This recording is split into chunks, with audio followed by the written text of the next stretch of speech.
कालपुरुषर चतुर्थ राशि हूँ कर्कट राशि।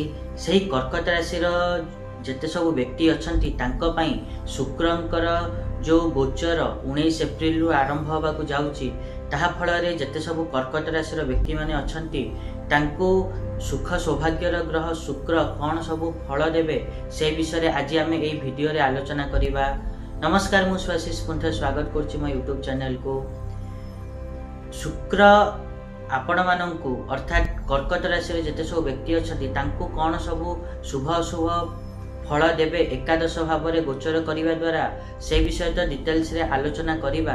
ता पूर्व सबना भाई गोटे रिक्वेस्ट करने चाहिए कि जो मैंने भी एजाएं चैनल को सब्सक्राइब करना सब्सक्राइब करूँ आ पाखा बेल आइकन को प्रेस करूँ जहाँद्वारा कि मुझे आगू जहाँ भी किसी वीडियो देवी ता नोटिफिकेशन आपण मानक ठीक समय मिल जाव।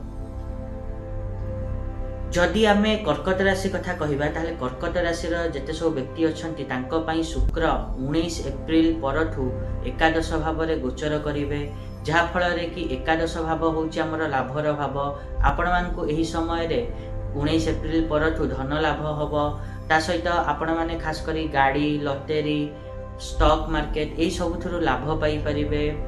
ता सहित जिते भी घर बाहर परिष्कार परिच्छन्न पोशाक पिंधिकी बाहरतु टिपटप होगी बाहरतु आपण यही समय भल रहा।